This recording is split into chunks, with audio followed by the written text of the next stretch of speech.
Hello, everybody. This is Pete from PA Labs. And today I want to do a preview view on a video for for an upcoming product that I'm probably going to release in the next couple weeks, if I can stay focused on it long enough.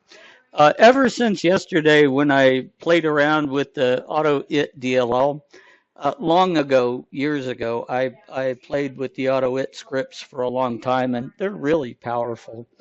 So I built the Auto It DLL, and I know I'm not the first to have done that out there on the Pure Basic, but it got me rethinking about all that. And then yesterday, when I built that script that saved me all that time, I remembered I had started a project right after I did the DLL, right before I got burned out on it, to actually put a GUI front end onto the Auto It DLL, to where you're not the one having to have to figure out how to code things, but rather a fill in the blank sort of concept.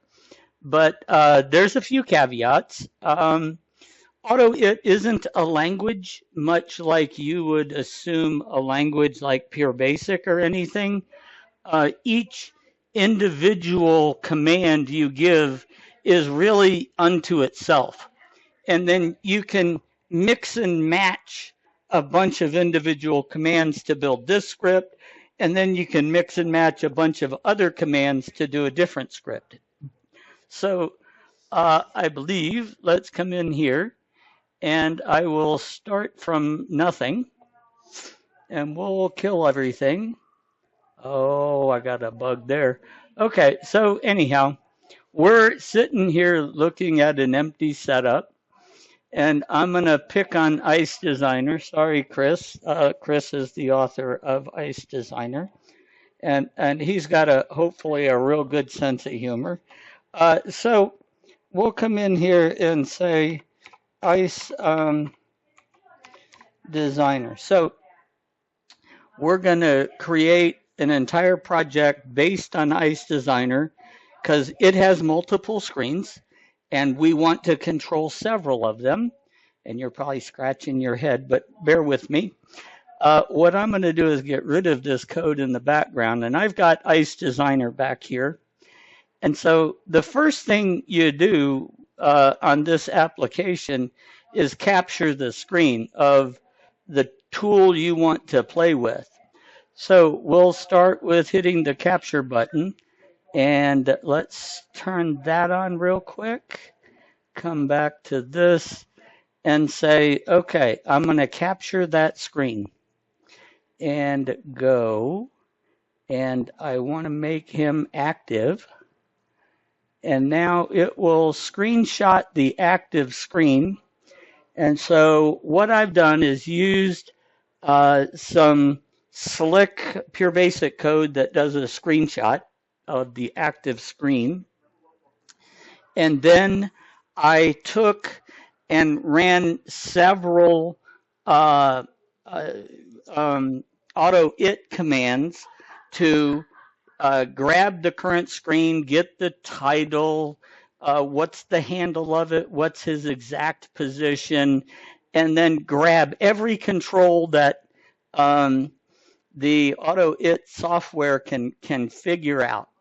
So now we're going to come over to mapping this, and you play around here for a little bit and you figure out the first button that he finds is this grid checkbox right there.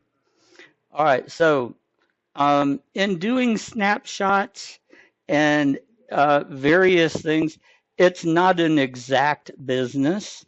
So with all of the different renderings of desktops these days, so I've given the ability to say we're going to tweak, and I'm going to center those two bars on that checkbox, not the grid word, just the checkbox. Those are seen as two different things in Auto It world. So once you get one set, you're pretty much good for all of them. It doesn't have to be perfect, okay? It just has to say, if I picked the middle of those two bars, I'm going to hit what I want. So you can scroll around and you get a bunch of these buttons over here on the settings screen. For whatever reason, it doesn't understand any of this tab stuff here. And it probably does, only I haven't figured out how it does. So probably canvas. So canvases are special creatures, and that's possibly where he's getting it. And containers. Now, if you notice on this application, all of the buttons are in containers. And so we have several containers. That's the one I want to play with. And what I wanted to do was say create code, right? That was the script yesterday.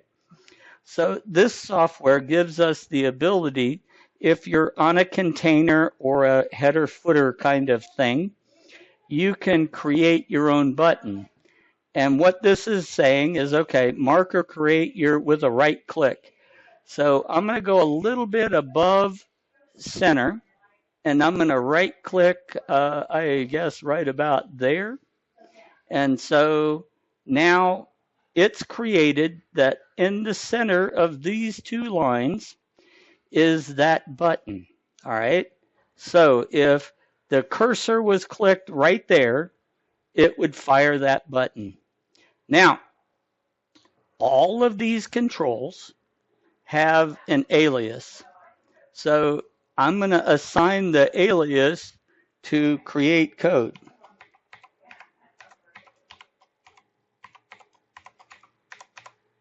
All right. So there we go. We have a create code button. Now, if we wanted to, we could come up to these guys up here where we have the grid, and I could assign a button one. I could call him grid or something. But for what I'm doing, I don't need that. If I wanted to program all of these buttons in, I can. But for this, that's kind of outside scope. What I'm trying to do is get you a flavor for how this works. If you select your custom container, your custom button, you can actually delete him. But if you're not on that button, these guys all vanish or become disabled. So let's go ahead and save. And now let's come over to playing with scripts. So the first script, obviously, you got to have when you have an application is a run script. Now, you don't need to play with the names up here. It gets filled in as we go about clicking stuff.